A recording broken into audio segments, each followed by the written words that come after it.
Hello friends, Tanya here with another video that I'm going to sneak in right on Christmas Eve. I decided to play with these layering dies from Spellbinders. This is the Through the Woods die set, and it has many components that work together to create a layered focal point or for a project or a tag. I'm going to make, or ornament, I'm going to make a couple of ornaments.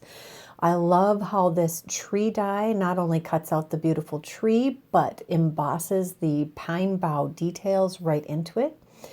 I've also taken the snowfall die that works with or without that circle outline, and I did use it with. I'm using my favorite night sky combo recently. I just started using this one.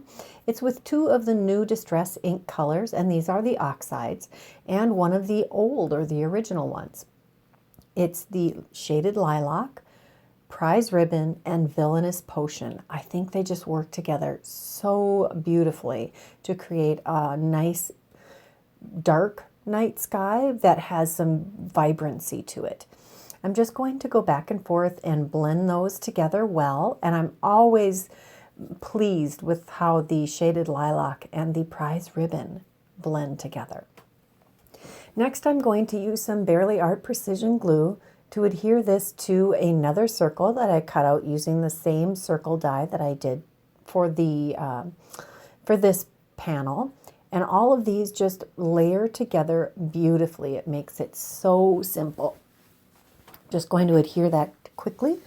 And then I will take the next layer. I don't know about you, but I am even more inspired to do Christmassy crafts as the day approaches. Here I've taken the Snowdrift die and die cut some snowdrifts with some shimmery white cardstock. And I'm going to adhere that directly to the circle. And I want the lightest purple to be down at the bottom and the darkest to be at the top. Now I'm going to take some of these trees that I cut out, and I did die cut two small ones and one large one. And I'm trying to place those so that they don't take up too much real estate under the Merry Christmas sentiment. And that all die cuts in one swoop. You could actually use that as a window that you cut into the front of your card. You wouldn't have to use the outer circle, and you could have this beautiful scripty sentiment in the middle of a window. If you didn't want the scripty sentiment, you could actually trim that out also, but I like it.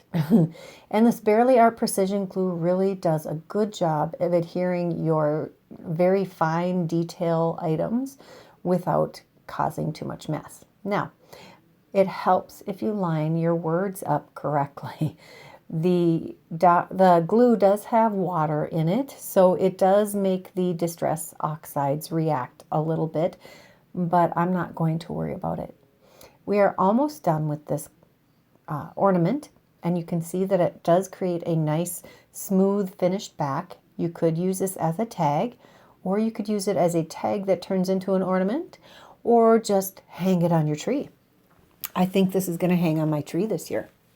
I am adhering one of these little ornament toppers, and I'm going to flip it over, and I'm going to adhere another one to the back to add a little more stability, make this nice and strong so that it won't fall apart on your tree.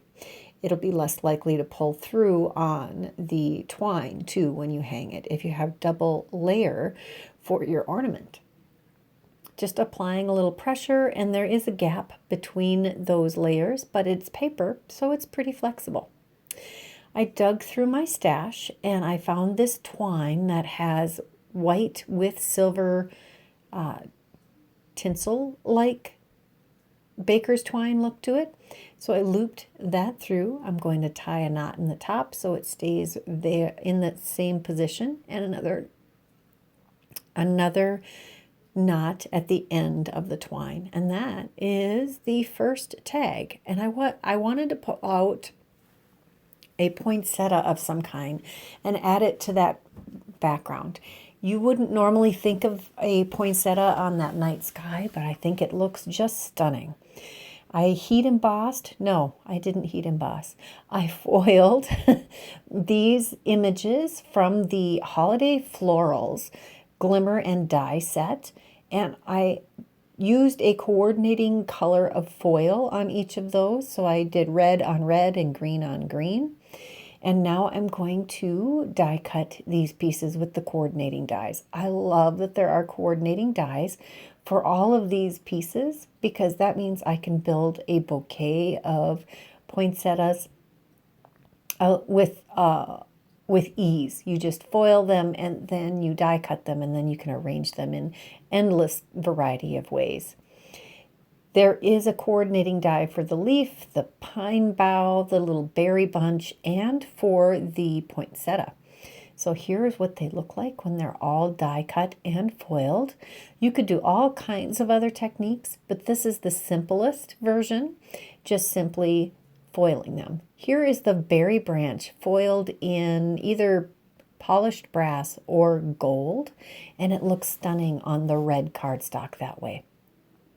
We're again going to use the same method to create this background. I die cut it with the snowy dye and ink blended with the shaded lilac, prized ribbon, and villainous potion.